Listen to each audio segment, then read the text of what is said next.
네, 오늘장 랭킹 5 시작해 보도록 하겠습니다. 오늘도 키워드 놓고 여러 가지 이야기 나눠보도록 할게요. 레몬리서치 김민수 대표, 신한투자증권 황유연 PB팀장 모셨습니다. 두 분 어서 오십시오. 안녕하세요. 자, 오늘도 해야 될 이야기가 많습니다. 오후에 변화된 내용들, 그리고 오전에 중요하게 봤는데 오후에도 반전이 나오지 않는 쪽 중심으로 좀 키워드를 구성해봤습니다. 일단 첫 번째 이야기, 반도체 여기서부터 할 겁니다. 골드만삭스가 SK 하이닉스에 대한 투자 의견을 하향 조정했다라는 그 여파라고 봐야 될지 SK 하이닉스가 흔들림 큽니다. 지금 8%까지 하락 흐름을 지금 키운 상황에서 움직임 나타나고 있는데요.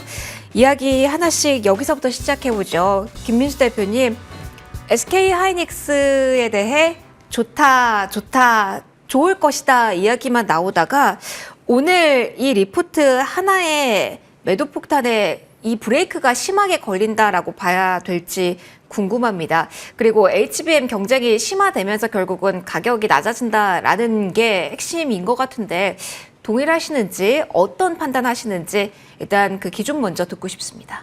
네, 뭐 나올 게 나왔다고 봐야 되겠죠. 한 30만 원대 진입하면서 팔지도 못하고 사지도 못하고 하는 관점 쪽에서 뭔가 이제 좀 돌이 던져지는 네. 그런 상황에서 변동성이 좀 커진다라고 보는 게 맞다고 봐야 될 것 같고요.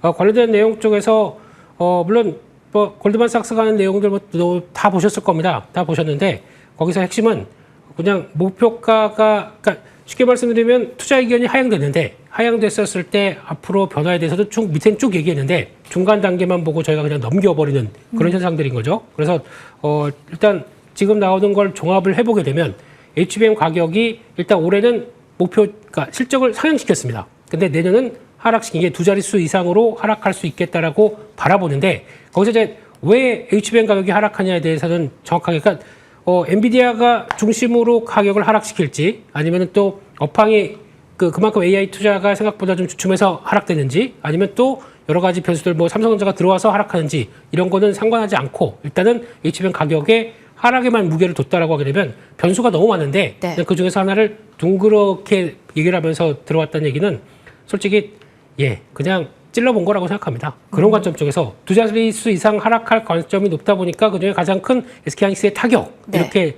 정리를 내린다는 거는 아직 변수가 너무 많습니다. 그렇기 때문에 결론적으로 말씀드리게 되면 SK 하이닉스 러버로서 러버 LOVER 그리고 SK 하이닉스를 2년 동안 끌고 오면서 느꼈던 거는 네. 노이즈 날 때 사면은 괜찮다라고 봐야 될 것 같고요. 그게 오늘부터예요? 이제부터 시작인 거죠. 그러면 여기서부터 실적 발표 전에 그리고 또 거기서 이런 또 경고음 비슷하게 나왔던 거는 지금 당장의 실적보다 이제 앞으로에 대한 어떤 전망치 그리고 앞으로 끌어올 것 부분에 대해서 약간 경계가 들어온다라는 쪽으로 봐야 될 것 같고 그런 쪽으로 봤을 때 실적 관련된 쪽은 이상 없을 거로 보게 되면 낙폭 커지게 되면 일단 반발이 나오겠죠. 그런 관점까지 다 고려해보게 되면 일단 추가적으로 하락하게 되면 기회로 삼는데 첫날 하락이다 보니까 여기서 바로 비중 늘려야지 들어가는 거는 뭐 그렇게 바람직하지는 않은 것 같고요. 좀 여유 있게 보세요. 그런 다음에 기회가 된다라고는 생각하고 있기 때문에 이를 좀 살린다라는 관점으로 보시면서 대응하셨으면 좋겠습니다. 일단은 하락을 기회 쪽으로 봐주신 겁니다. 황 팀장님의 의견도 이어서 듣겠습니다. 이게 가장 핵심일 것 같아요. 요즘 한시 기준으로 뭐 수급 변화가 있다 보니까 SK 하이닉스도 하루 변동성으로 끝나진 않을까라는 생각 많이 하셨을 텐데 여전히 음봉 길거든요. 하락을 어떤 시각으로 보세요? 팀장님께서도 기회로 보시는지 아니면 지금은 일단 보류이실지? 저는 보류 의견입니다. 보류예요? 네. 일단은 뭐 사람마다 의견 다를 수 있긴 하겠습니다만 오늘 일단은 수급의 논리, 뭐 내용은 많이들 언급 들으셔서 아시겠지만 일단 수급 논리만 봤을 때 오늘 오전에만 해도 지금 시장의 순환매가 굉장히 빠르게 많이 돌고 있거든요. 그 안에서도 돌고 있고 또 1시간 단위로도 돌았던 것 같습니다. 제 생각으로는. 오늘 삼성전자가 좀 세게 올라왔죠. HBM에서 여전히 조금 이제 수율이 그래도 좀 많이 올라왔다라고는 합니다만 네. 수율이 그래도 60% 이상, 70%는 육박해야 그래도 이걸로 수익을 낼 수 있거든요. 사실 생산만 하더라도 생산은 아마 됐을 거라고 봅니다. 다만 뭐 이번에 2분기 실적 발표에서처럼 재고로 많이 쌓아져 있다 보니까 이제 그게 문제인 거죠. 이 부분에 대한 해소가 언제쯤 재고 소진이 언제쯤 될까 그 부분에 대한 리스크는 있지만 사실 이 부분에 대한 노이즈는 1분기, 2분기 내내 끌고 왔던 재료였죠. 네.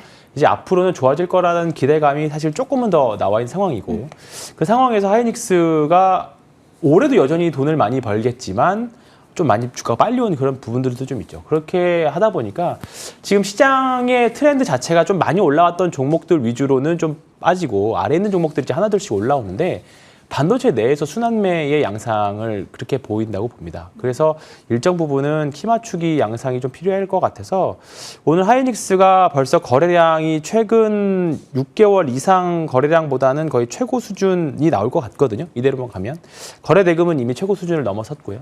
그렇기 때문에 일단 오늘 과대낙폭 음봉이기 때문에요. 일단은 추가 매수를 하시더라도 또는 신규로 매수하려고 했으나 신규 매수를 하려고 했으나 조금은 쉬시는 분들이 좀 이제 고려하시는 분들이라고 하면 지금은 천천히 보시는 게 낫지 않을까 생각합니다. 키 맞추기라고 한다면 팀장님, SK 하이닉스와 삼성전자 간의 키 맞추기라고도 봐도 되나요? 사실 이번 주 초부터 외국인이 이 두 종목 중심으로 롱숏 전략을 취하는지 이런 이야기들도 많이 나왔고 오늘 마침 장중에 이재용 회장 관련해서 사법 리스크 벗어냈다. 뭐 드라마틱한 장중 반응은 없었습니다만 여러 가지 기대도 있었던 요인인지라 삼성전자의 위치는 그럼 어떻게 봐야 되는 건지 전자가 궁금해요. 훨씬 더 접근하기 전 좋다라고 봐요. 지금도. 네, 지금도.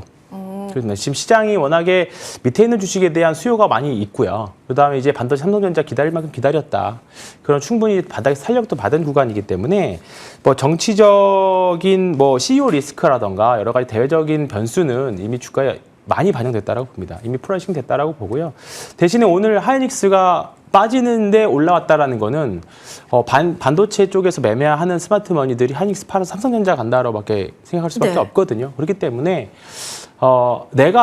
나는 이렇게 생각하지 않을 수 있어요. 하이닉스가 당연히 더 좋다라고 생각하실 수 있습니다. 하지만 시장의 자금들은 시장의 반응이 가장 정직하다라고 보면 그렇게 해석하는 게 맞지 않을까 저렇게 생각합니다. 알겠습니다. 보이는 대로 보는 게 그게 맞다라는 측면에서 또 한 번 이야기를 해주셨어요. 그러면 장중에 있는 이슈 하나 더 점검을 해보도록 하죠. 김민수 대표님, 그러면 투톱을 딱 놓고 봤을 때 저희가 지금 여러 가지 이슈를 다 소화하면서 보고 있잖아요.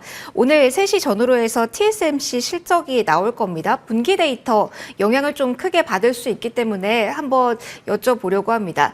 리포트 영향을 계속 크게 받았다면 반전의 계기가 이쪽에서 나올 수 있을지 그리고 연동해서 어느 종목군이 조금 더 민감하게 반응도를 보일지 한번 궁금해서 질문 드려볼게요. 네, 일단 오늘 ASM 실적 가지고 반도체가 둘 다 같이 맞은 거죠. 맞은 상황 쪽에서 이번에 TSMC 실적도 뭐 기대 아닌 기대를 하긴 하겠는데 지금 전통적으로 TSMC 실적 가지고 국내 업체들이 뭐 반응하거나 뭐 영향을 끼쳤던 적은 거의 없습니다. 그냥 너희 잔치고 우리는 우리 길을 가겠다라는 입장이었기 때문에 그래서 아마 또 성격이 워낙 다르죠. 그런 쪽에서 뭐 TSMC가 더 잘했다라고 하게 되면 삼성전자가 좋을 리가 없겠죠. 네. 반대로 점유율은 더 뺏긴다는 얘기니까 그렇기 때문에 그럼에도 불구하고 우리 열심히 하겠다는 뉴스 때문에 삼성전자에 대한 힘이 실리게 되면 뭐 그건 그렇다고 스토리로 봐야 될 부분이고요. TSMC 실적 관련된 쪽보다는 일단 좀 최근에 이제 아마 다음 주부터 이어질 실적 발표와 관련된 쪽들을 더 챙겨보는 게 좋겠다라고 생각되고 있는데 그런 쪽에서 일단 소부장 업체들이 ASML 때문에 조금 최근에 움직이다가 또 막 약간 오늘 같은 경우 좀 우르르 밀리더라고요. 그럼에도 불구하고 역시나 이 분위기 때문에 단기 차익 매물이 나온다고 하더라도 여전히 확장세가 들어간다라는 쪽의 섹터들이나 종목들은 계속 또 체크해보는 게 좋겠다라고 바라보고 있고 역시나 소재 쪽, 부품 쪽 계속 챙겨보고 부품 쪽에서는 그 소켓 테스트 업체들 이런 쪽들 챙겨보고 하시는 게 훨씬 더 좋겠다 그렇게 말씀드리겠습니다. 선별적으로 봐야 되는 것이고 그리고 워낙 안 좋은 이야기가 나오다 보니까 그쪽에만 좀 집중을 하게 되는 것 같습니다. 일단은 그 일정이 있다라는 점까지 한번 짚어드렸고요. 하나만 더 짚고 여기서 넘어가겠습니다. 황 팀장님 저희 SK 하이닉스 쪽 이야기 잡고 그룹주 이야기 짧게만 점검하고 갈게요. SK 하이닉스가 오늘 하락한 탓인지 지분관계인 SK 스퀘어도 그렇고 오늘 그룹주 전반이 상대적으로 좀 많이 빠지거든요. 뭐 지주사인 종목도 있고 해서 한번 질문을 드려봅니다. SK 하이닉스가 반도체 이슈로 빠지는데 그룹주 내에서 오늘 동반해서 하락폭이 좀 과도하게 느껴지는 쪽에 대해서는 전략적으로 좀 다른 접근을 해야 될까요? 아니 비슷한 결이라고 봅니다. 아. 네, SK가 들어간 종목들은 네. 지금 사실 다 오늘 다 좀 시장에 희생양이 좀 되고 있는 네. 것 같은데 일단은 급할 건 하나도 없고요.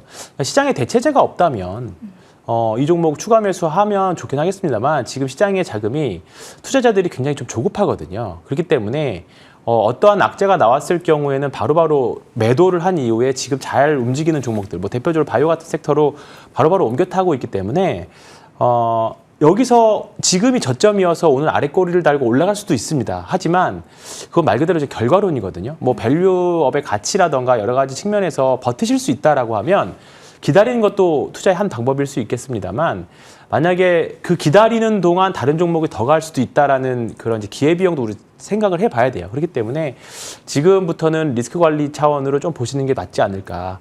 내가 매도는 못하겠다 싶으시면 추가 매수보다는 그냥 보유 전략 정도로 대응하시는 게 맞다라고 생각합니다. 알겠습니다. 어느 결로 해석해야 되는지에 대한 힌트까지 얻어봤습니다. 시장이 그럼 강한 선택지에서 어느 정도 머무를지 여기에 대한 이야기 풀어가 볼까요? 제약바이오 이야기 해볼 겁니다.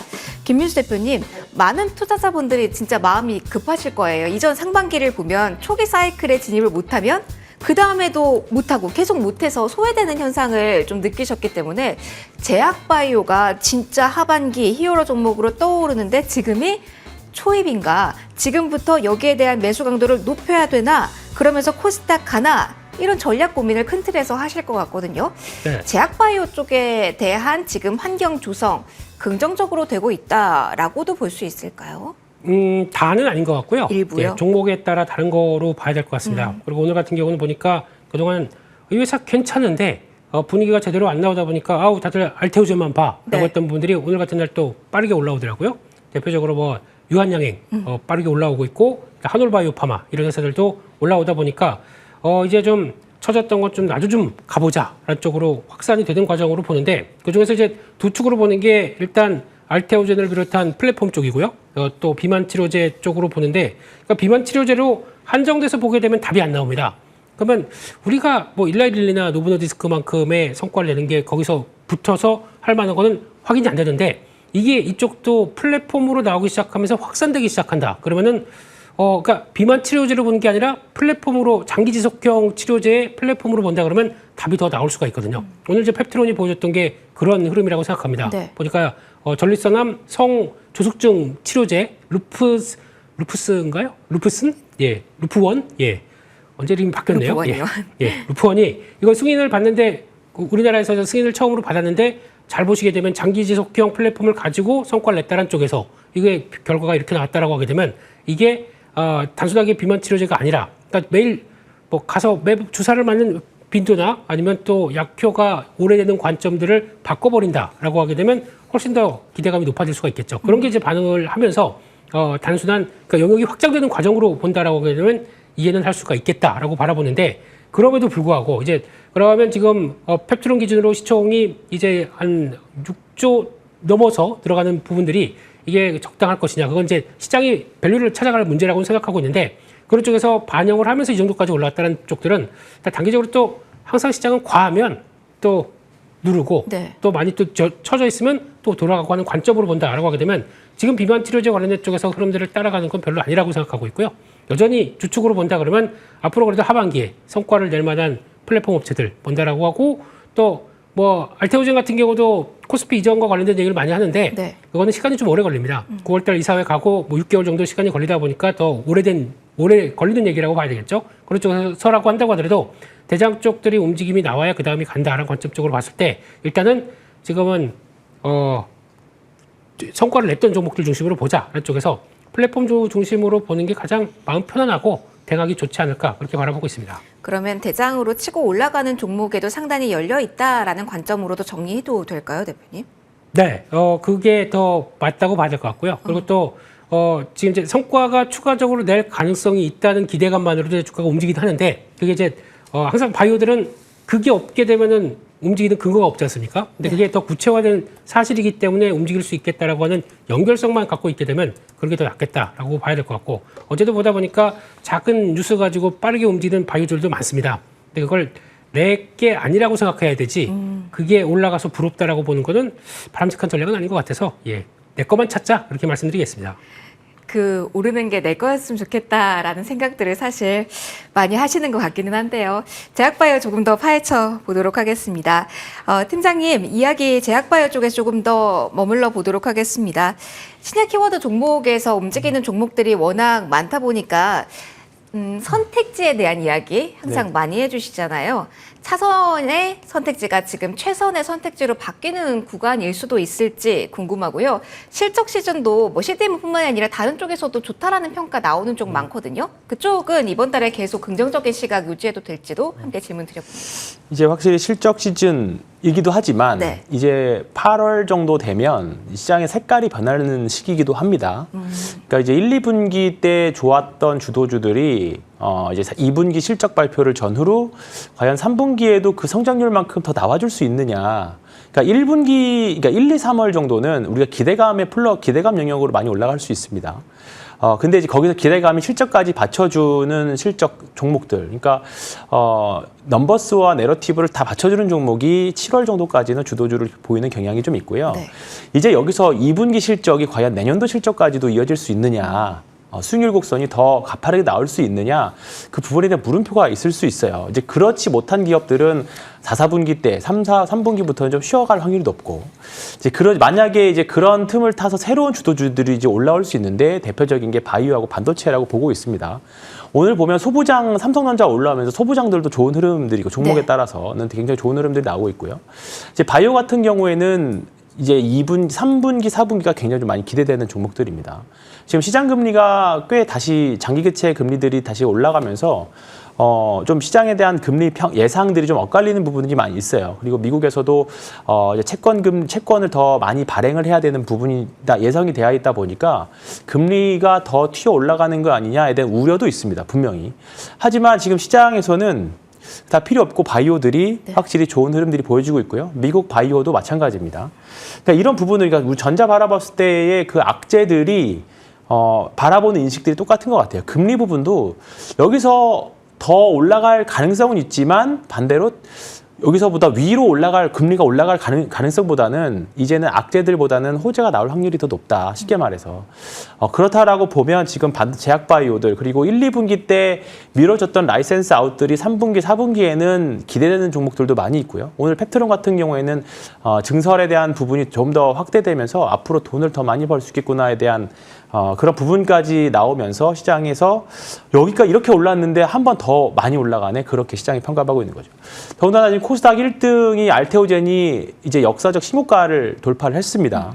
계속적으로 우려했던 40만 원 후반대 가격을 넘어갔기 때문에 여기 가격 넘어가면 이제 돌파의 개념이기 때문에 이제는 눈 감고 사는 수밖에 없어요. 지수가 따라 올라가고 돌파 들어오면서 이제 패시브 자금들이 따라 들어오기 시작하면 그러면 사실 대장주 따라잡기, 지수 따라잡기가 굉장히 어려워질 수 있습니다. 오늘도 보면 뭐 유한영행이라던가 다른 몇몇 중소 바이오 주식들이 올라오긴 합니다만 알테오젠이 전고점을 뚫고 올라갔기 때문에 바이오에 대한 훈풍도 같이 실어줬다라고 봅니다. 그렇기 때문에 지금은 바이오 섹터들은 실적에 있어서 조금은 덜 민감할 수 있고요. 그리고 하반기에는 금리 인하 한 번 또는 두 번 정도 예상되어 있기 때문에 일단 지금은 투자하기에 가장 오히려 편한 위치일 수도 있습니다. 여기서 좀 더 올라가면 부담스러워서 못 사겠네라는 말이 나올 수 있어요. 근데 이제 거기서 따라 붙었는데 거래량이 터지고 고점 신호가 나오면 잘못하다가는 또 큰 손실로 이어질 수 있기 때문에 지금의 적절한 말인지는 뭐 나중에 후행적으로 평가를 해봐야 되겠지만 늦었다고 생각할 때가 가장 빠르지 않을까 생각합니다. 알겠습니다. 저희 종목 하나만 제약보유에서 빠르게 체크하고 그리고 다음으로 넘어갈게요. 김민수 대표님, 지금 네. 삼성전자 쪽이 많이 움직이다 보니까 삼성바이오로직스 연관해서 짧게만 하나 점검하고 넘어가려고 합니다. 삼성바이오로직스가 사법 리스크 종집을 찍으면서 가장 호재를 받을 것이다 라는 평가도 있더라고요. 오후장에서 이 이슈가 더욱더 가속화돼서 반영될 가능성도 있을까요? 문득 움직여서 한번 문득 질문을 드려봅니다. 네, 더 이상 정치 뭐 이런 거 뭐 이제 사법적인 리스크 가지고 주식과 연결시키는 거 하지 마시죠, 이제는요. 그건 그냥, 하지 말자. 네, 그거보다는 이제 물론 그거를 기다리다가 기폭제가 돼서 움직였다고는 하고 있겠지만은 삼성바이오는 뭐 지금 100만 원대 초반에서 얼마나 오래 쉬었습니까? 이것도 소외주죠. 그렇네요. 그러다 보니까 거기서 나오는 변화 봐야 될 것 같고, 게다가 또 중요한 거는 우리나라에서 CMO, CDMO, 삼성바이오만 보는데 솔직히 열심히 준비하고 있는 뭐 롯데바이오도 있겠고요. 그리고 또 작지만 성과 충분히 내고 있는 ST팜이나 바이넥스 이런 회사들도 충분히 성과를 따라갈 수가 있기 때문에 그런 것도 같이 본다라고 하게 되면 역시나 부담은 없지 않을까 생각을 하고 네. 눈여겨봐야 될 것 같습니다. 알겠습니다. 조금 더 넓은 시각으로 볼 필요가 있다라는 조언까지 받아봤어요. 자, 3위 넘어가면서 상반기에 주도했던 섹터에서 추가적인 이야기도 하나 하고 넘어가도록 하겠습니다. 세 번째, 방산 준비를 했습니다. 황 팀장님, 앞서 저희 제약바이오 이야기하면서 딱 요 시기에 분위기가 변화한다라고 이야기를 해주셨잖아요. 그러면은 뭐 실적 펀더멘털로 히어로 종목은 빼놓을 수 없죠. 방산입니다. 그러면 지금 나오고 있는 뜀박질도 일시적이고 분위기 변화에 대한 대비는 조금 더 탄탄하게 지금 해야 된다고 보시는 걸까요? 일단 하나에어로스페이스 오늘 한 7% 가깝게 올라와서 네. 추세 전환을 좀 노리고 있긴 합니다만 사실 많이 밀렸다가 반등한 거기 때문에 아직은 추세를 100% 전환했다라고 보기에는 조금은 이릅니다. 만약에 내일 주가가 다시 밀려버리면 물량이 더 쌓이면서 이제 내려갈 수 있는 구간이기도 하죠. 그러니까 향후에 나올 수 있는 수주라던가 수주 잔고 이런 걸 고려해 보면 갈 길은 좀 많이 남았어요. 근데 주가도 그만큼 사실 많이 올라왔죠. 그러니까 지금이 어떻게 보면 매수로 놓고 보면 굉장히 손익비가 좋은 자리일 수도 있습니다. 왜냐하면 여기서 추세가 다시 주가가 꺾어져서 내려갔을 경우에 손절매 한다는 전제 조건 하에 본다면 손실폭은 그렇게 크지 않을 위치에서의 매수 자리이기 때문에 그리고 만약 여기서 뚫고 그냥 추세를 전환해 버린다고 하면 위가 굉장히 좀 많이 열려 있기 때문에 손익비가 굉장히 좋은 위치다 이렇게 볼 수 있습니다. 그래서 일단은 저는 사실 개인적으로는 방산이 저랑은 잘 안 맞아서 코멘트 드리기가 좀 개 스스로는 좀 자신감이 떨어지긴 하는데 일단 여기서 조금 더 주가가 올라온 다음에 판단을 하시는 게 저는 더 낫지 않을까 그렇게 생각합니다. 조금 더 흐름이 잡힌 이후에 또 한번 네. 조언 얻어보도록 하겠습니다. 그러면 김민수 대표님께서는 어떻게 보세요? 아마 많은 분들이 오늘 한화 방산 쪽에 힘이 강하다라는 점을 주목을 하고 계실 것 같아요. 사실 어제까지는 풍산이 가장 강했고 그에 대한 모멘텀을 봤는데 지금의 내러티브에 대해서는 강력해질 수 있다라고도 보시는지 그런 의미에서 오늘자리 의미 부여를 하고 계신지 대표님의 의견도 듣고 싶습니다. 네, 저희가 주가가 올라가게 되면 내 거 아니야 생각하다 보니까 되게 도외시하는 경향들이 있습니다. 이건 네, 아직까지 내게 될 수 있나요? 될 수 있죠. 오. 될 수 있고 됐는데 못 되다 보니까 지금 나 이거 안 볼래 이렇게 생각하실 수도 있는데 근데 지금 물론 아까 말씀하셨던 풍산 같은 경우도 음으로 양으로 지금 변화가 나오는 것 중에 하나가 지금 아무리 현대전이 무슨 뭐 드론이 가서 또 공격하고 한다고 하더라도 드론으로 난 사상자보다 아직까지는 포격으로 난 사상자가 70%입니다. 그렇기 때문에 그렇게 되면은 그만큼 러시아 우크라이나 이번에 또 중동 전쟁을 통해서 얼마나 많이 또 포탄이 왔다 갔다 하겠습니까? 지금 군대 안 갔다 죄송합니다. 군대 잘 못 안 가고 못 가고 포병이셨어요? 포병이신 분들은 아실 겁니다. 군대 갔다 와서 155mm 포탄이 하나가 전문적이네요. 이게 전쟁 전에는 $2,000였어요. 지금이 얼마인지 아시냐면 $8,500입니다. 많이 올랐네요. 그러면 그를 주력으로 하는 풍산 같은 경우는 어떻게 될까요? 이것만 본다고 하더라도 주가가 올라가는 배경을 충분히 아는 게 맞지 않나 생각하고 있고 마찬가지로 지금 한화에어스페이스 같은 경우도 그냥 딱 보게 되면 저희 쭉 해군부터 육군까지 쭉 연결되는 공군까지 이제 연결되는 이런 하나의 빅픽처를 갖고 있는 입장 쪽에서 그냥 시장 흐름들은 여전히 실적에 대한 자신감 보여주고 수주 들어오고 특히 수주 같은 경우도 그냥 역사적인 배경을 본다고 하더라도 러시아가 자꾸 유럽 쪽을 넘볼 수밖에 넘보는 게 아니라 자기를 지키기 위해서 그런 겁니다. 그렇기 때문에 그런 관점으로 이어진다는 관점으로 보게 되면 역시나 또 방어벽 쌓는 관점 쪽에서 지금 뭔가를 방산을 그러니까 급한데 해줄 수 있는 쪽이 없습니다. 그렇게 되면 계속 한국에 손이 들어올 수밖에 없다는 게 현실화가 되기 시작하게 되면 그때부터는 또 수주로 연결되겠죠. 네. 그래서 일단 첫 번째 관문은 실적 잘 나오는 거 이거를 좀 더 지켜보셔야 될 것 같습니다. 실적이 어떻게 나오는지 그리고 시장의 반응이 어떻게 나오는지 좀 꼼꼼하게 체크를 우선은 해야 된다는 조언까지 받아봤습니다.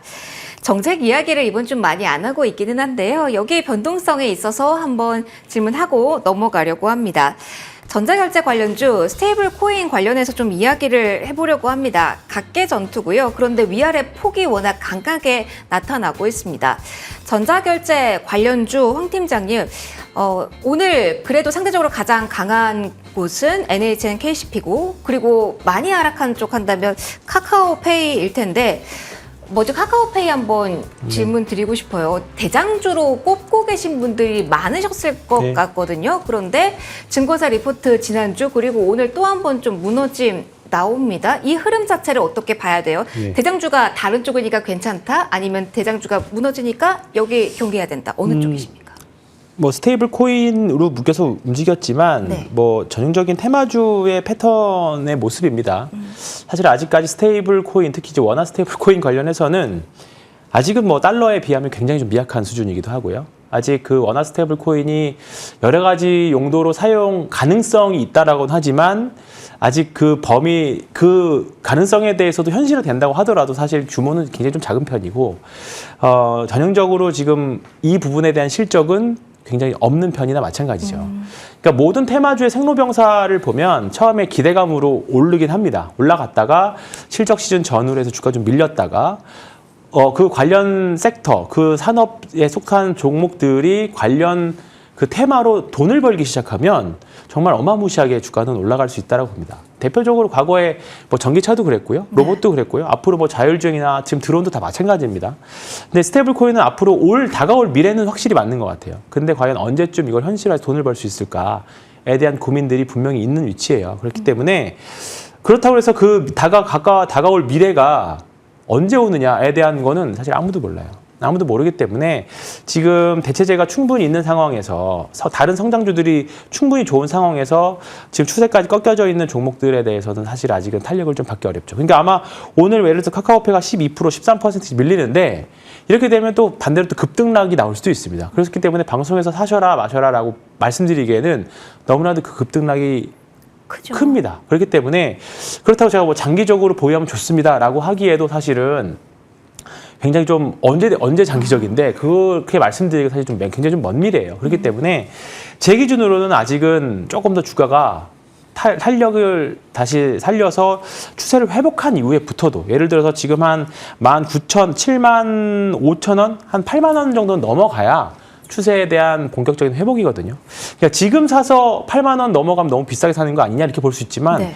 반대로 지금 사서 잘못하면 6만 원, 뭐 6만 원 깨졌으니까 뭐 5만 원, 4만 원까지도 갈 수 있는 게 테마주의 속성입니다. 그렇기 때문에 뭐 대기업이기도 하고 코스피 200 종목에서 그렇게 심하게까지 빠지는 않겠습니다만 사실 아무리 좋은 테마, 아무리 좋은 주식이어도 주가가 오르지 않으면 아무 의미 없잖아요. 그렇기 때문에 본다라고 하면 지금은 주가의 위치는 굉장히 좀 애매모호한 위치에 있습니다. 그렇기 때문에 아예 과대낙폭이 떨어졌을 때 거래량도 안 터지고 그럴 때 바닥에서 모아가는 전략을 하시거나 아니면 추세가 다시 되살아났을 때 그때 매매를 하시거나 그렇게 말씀드리겠습니다. 애매모호할 때는 네. 움직이지 않는 게 네. 좋다였습니다. 그럼 여기에서 파생해서 김민수 대표님의 의견도 들어볼게요. 스테이블 코인의 변동성이 이렇게 커졌는데 이 전자결제라는 키워드로 네이버, 카카오까지 연결시켜서 그 그림 그리시는 분들도 상당히 많으셨잖아요.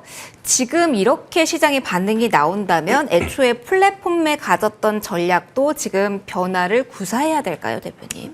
저도 초기에는 좀 긍정적으로 보다가 네. 확 바꿔버렸습니다. 어느 시점에 바뀌신 거예요? 한국은행의 뉘앙스 때문에 바꿨습니다. 아, 그 코멘트로? 네, 네네. 우리는 스테이블 코인 제대로 하기가 좀 어렵겠다. 아하. 그 생각으로 하고 스테이블 코인 관련된 쪽을 보시려면 그냥 지금이라도 정리하시고요. 네. 미국 쪽 가셔야 됩니다. 미국 쪽은 스테이블 코인을 아주 열광적으로 할 수밖에 없다고 봐야 될 부분이 이쪽이라도 스테이블 코인이 달러화 기반 아니면 또 금리 기반으로 그러니까 채권 기반으로 만들어야 그 엄청난 채권 물량을 소화할 수밖에 없는 태생적 운명을 안고 있기 때문에 스테이블 코인은 열심히 할 거로 보고 있고 또 계속 활성화시킬 걸로 보고 있습니다. 그렇기 때문에 그와 관련된 쪽 특히 이제 미국 쪽에서 나오는 디파이가 커질 수밖에 없는 운명이 또 그렇게 탄생하는 것 같습니다. 그래야 활용도가 높아지니까 계속 또 발행도가 높고 그렇게 되면은 아마 그냥 스테이블 코인은 달러 미국 자산 기반으로 되는 쪽 그리고 또 거기서 파생되게 되면 아마 좀 나중에 되게 되면 실물 자산들도 연결이 될 것 같은데 네. 그런 쪽이나 아니면 또 토큰화된 증권도 미국 쪽으로만 되는 게 더 많아질 것 같습니다. 그런 쪽으로 보게 되면 거기가 가장 좋겠다라고 보고 그쪽을 뭐 미국 주식하는 거 아니죠? 뭐 얘기 안 드려도 되겠죠? 그쪽으로 보시는 게 좋겠다 그렇게 말씀드리겠습니다. 모멘텀이 강화될 수 있는 곳에서 투자의 매력을 누려보자라는 이야기가 좀 해주셨습니다. 변동성 심화된 구간에서 이야기해봤고요. 마지막은 2차 전지 이야기를 좀 해보고 가려고 합니다.